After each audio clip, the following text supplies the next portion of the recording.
everyone, Matt Wakeling here. Thank you for joining me on the Guitar Speak podcast. This is the show that I produce in Sydney, Australia, and every weekend I drop an interview with a leading guitarist or guitar figure, and midweek I'm part of the Iconic Albums Guitar Roundtable, where we talk about some of the most influential guitar records of all time. Alrighty, so for today's interview, I'm talking to Eric Peterson of the San Francisco band Testament, a very influential part of that Bay Area thrash movement. Eric spoke to me last year, and I'm reprising the interview today, which covers the band's latest album, Eric's ongoing role in the band, and really shifting guitar duties, sharing the lead guitar duties alongside Alex Skolnick, fantastic player as well. So it's kind of cool to hear of a band continuing to grow and change and try new directions. Today's episode is brought to you by Fretboard Biology, the comprehensive online guitar course put together by Joe Elliott. Now, Joe is not only a fantastic guitar player, he draws on his years of experience as the ex-head of guitar at the Guitar Institute of Technology and also at the McNally Smith Music College. Here's a few words from Joe about the course. If you're tired of wading through hundreds of random guitar videos and just want to become a better player, Fretboard Biology is your answer.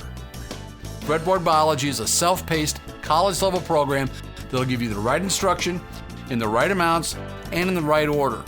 You'll learn the same information I taught to thousands of other guitar players over 30 years of teaching in top music colleges. If you want to make real progress with your guitar playing, then sign up for a free 7-day trial at fretboardbiology.com. Eric Peterson, welcome to the Guitar Speak podcast. Thank you.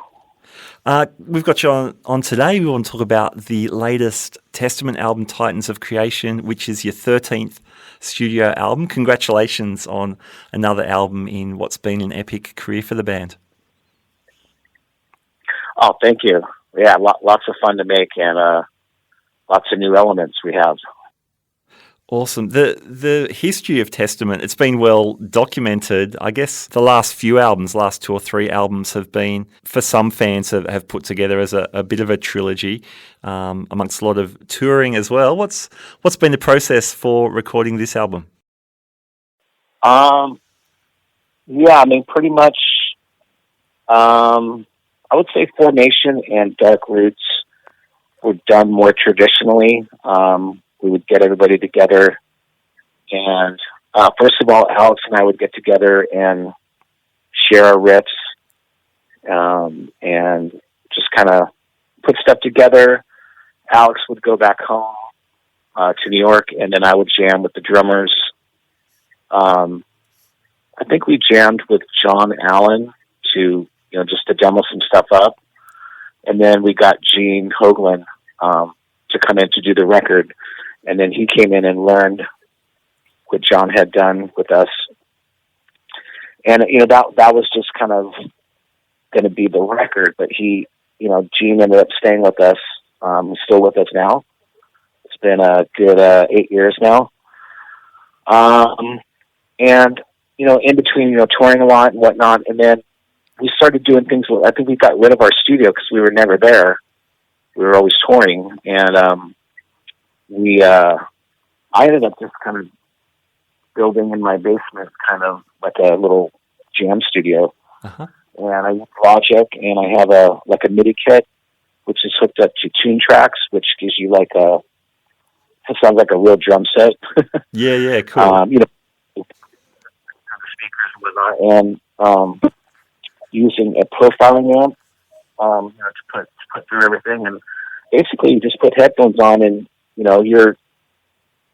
it sounds like if you go upstairs, it sounds like somebody's hitting drums on the couch. Yes, yeah.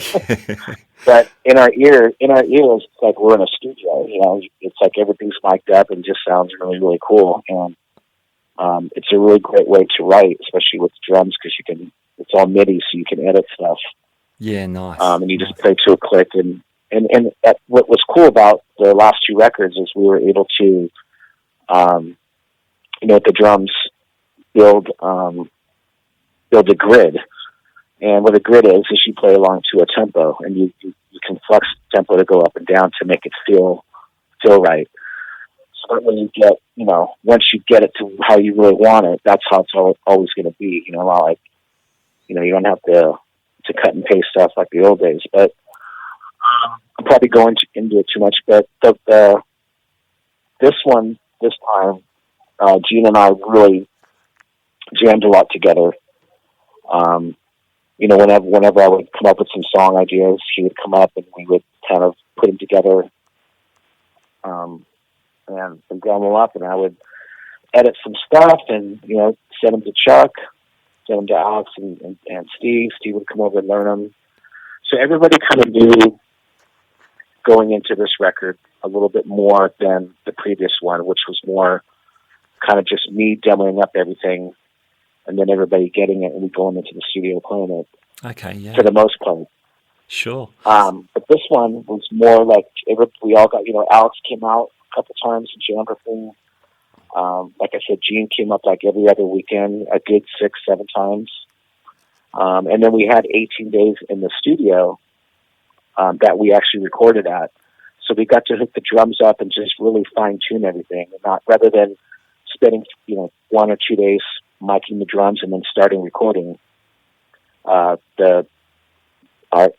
co-producer and engineer Juan Ortega was able to do that in 1 or 2 days just to start to jam. But we had 18 days to go through all the songs. So by the time we were ready to record, he had the drums sounding so good in the studio.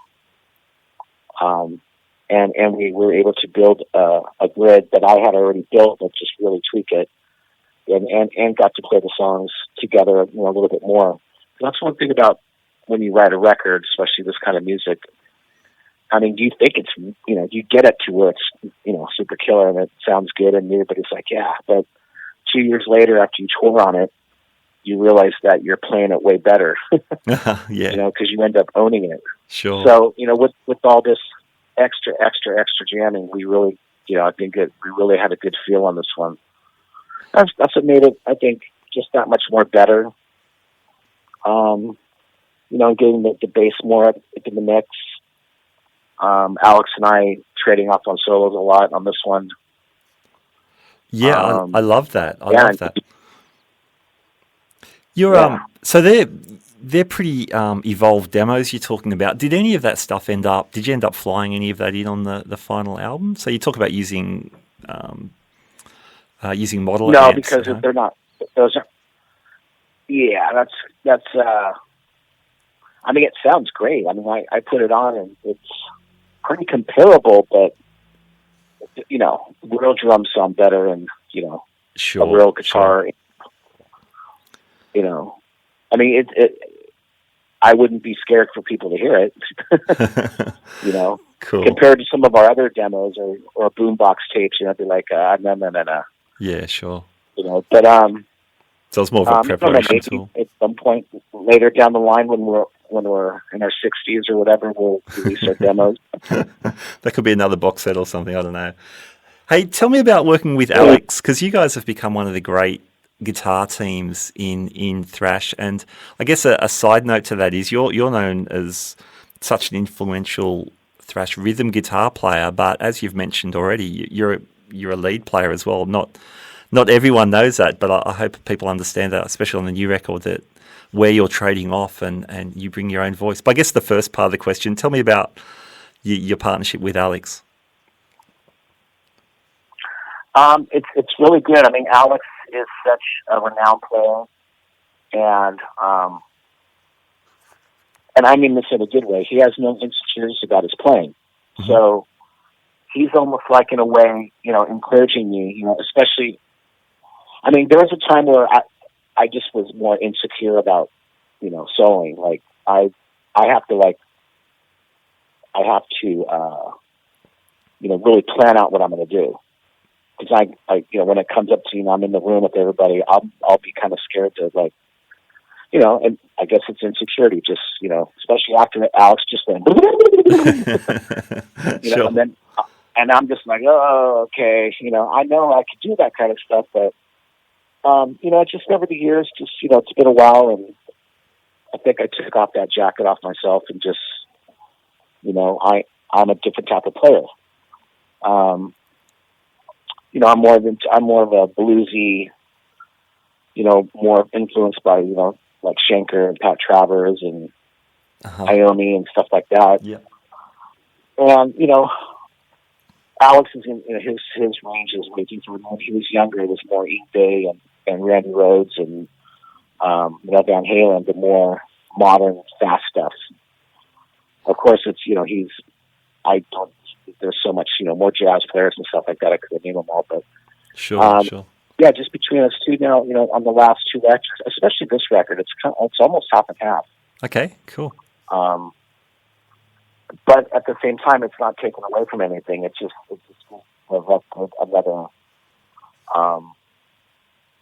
essence, and I think another element that makes it that much more different and better and fresher.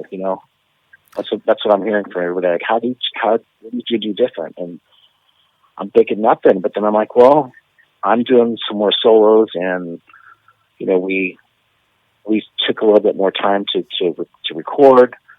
I think Chuck was open to more ideas and not being so, I don't want to say stubborn, but just more, listening to people who care about the record too. Mm-hmm. Yeah. And Steve, Steve DiGiorgio, just, getting bass in the mix more, and, just that Rickenbacker sound.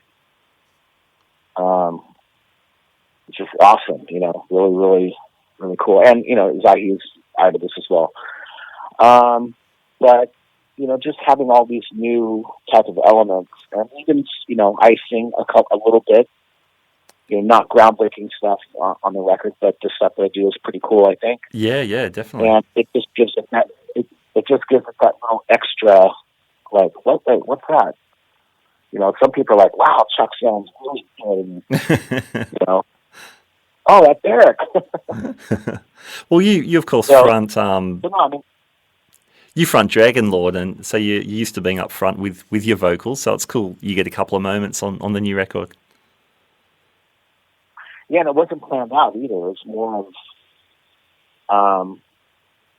of like, I think, especially for the Witch, Chuck didn't hear anything on that part, and I was like, I'm like, dude, that's like the chorus. He's like, I don't like that part or something. I don't know if he just disliked it or if he just didn't hear anything over it.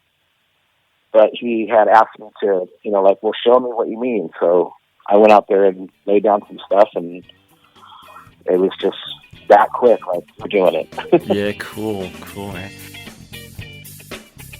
This episode is brought to you by Fretboard Biology, the comprehensive online guitar course put together by Joe Elliott, ex-head of guitar at the Guitar Institute of Technology and the McNally Smith College of Music. I was one of the beta testers for the course and can say, as a music educator, I was really impressed by the logical sequence of learning. The course has also been endorsed by players such as Brett Garsed and Greg Koch.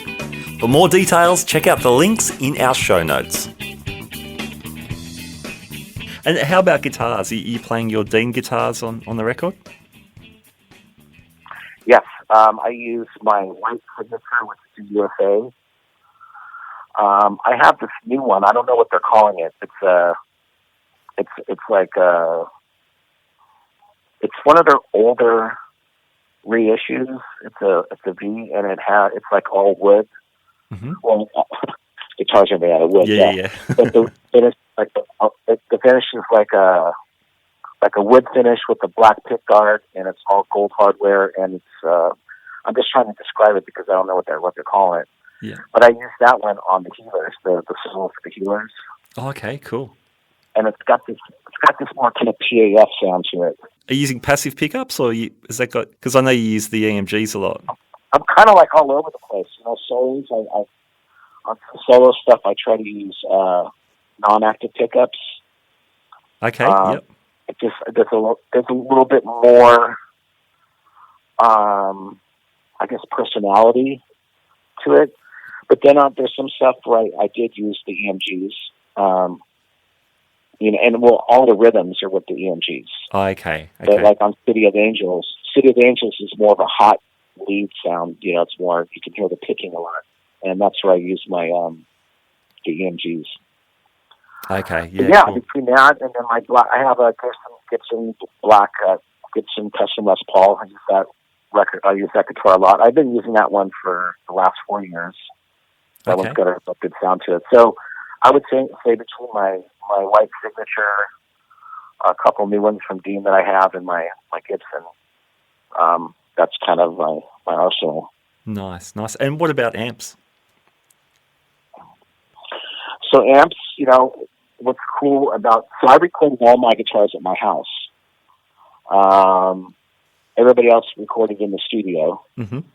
But what made it easy for me, since the studio is about an hour and a half away, that's 3-4 hours of driving, I would just get up and I got everything set up through here, and I just would use a DI, use my Kemper profiler, which profile my tone. It sounds good enough.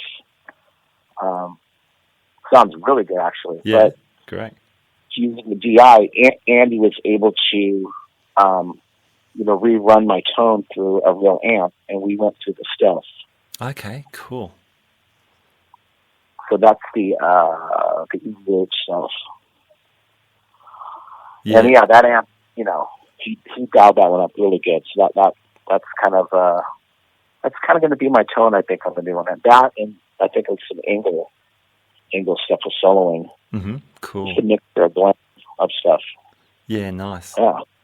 It's so cool, the technology now, you can to be able to reamp stuff and find something that'll work really great in whatever particular mix your part is, and that's But just to record with the DI is very smart. I think all the first Testament records I used the DI on everything.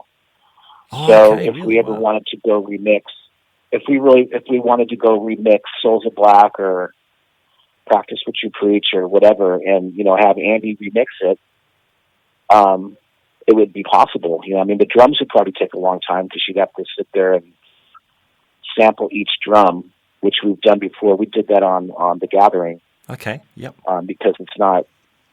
That would be a lot harder to do, especially because it's not MIDI. You'd have to look at the wavelength and put your sample on each hit. Yeah. That would be kind of a nightmare. But reamping is simple enough.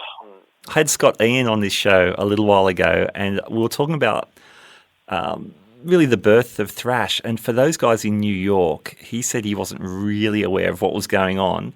But for you guys, you're all really key players in that whole Bay Area scene of the early 80s. So there was Metallica, Exodus, Death Angel, and you guys, a bunch of other bands. What can you tell me about the community, or was there a sense of community when this is all kicking in, sort of by the mid-80s?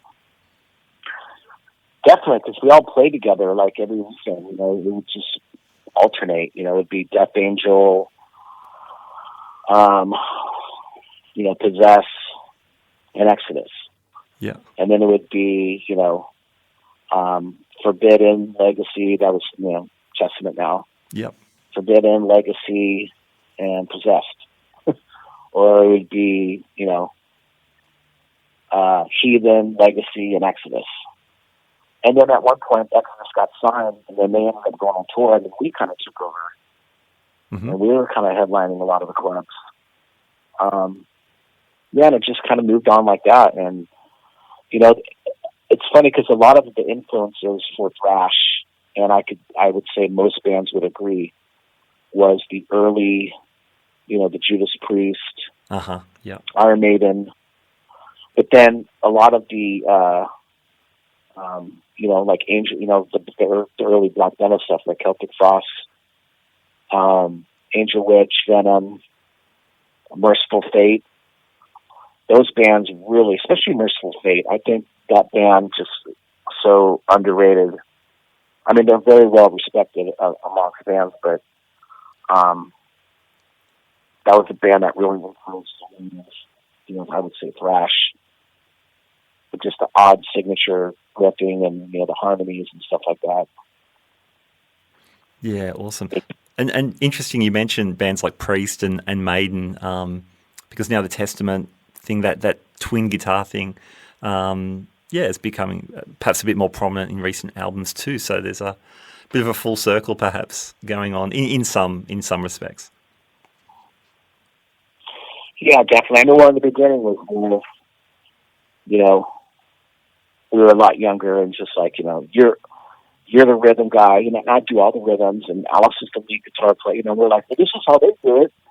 Yeah, sure. And it's now it works for, how we make it, for Testament. Yeah, that's awesome. So, well, Eric, congratulations on such the longevity of the band. I can't imagine when you kick this off in '83, you as the founder would imagine that we'd be here in 2020 talking about a 13th album. But congratulations for sticking it out and continuing to grow and make new stuff. No worries. And hopefully 83. Well, 83. I was still in high school, so really? I think our first demo came out in 85, and then the Legacy was 87. So okay, but 83. I was definitely jumping around in front of the mirror and setting myself up to be in a band. That's awesome. And you're still doing it. I love it. All right, there you go. Eric Peterson still rocking out and still just stretching out the boundaries of what he does as a musician. That's really inspiring. Love that, man. Hey, my thanks to Fretboard Biology for bringing this episode to us today. Please check out the links to Fretboard Biology, the comprehensive online guitar course, in our show notes. All right, that's about it for me. I'm going to leave you with the words from legendary German rocker Michael Schenker, who once told me, "Keep rocking, keep on rocking." Keep on rocking, indeed. All right, I'll catch you next time. Bye now.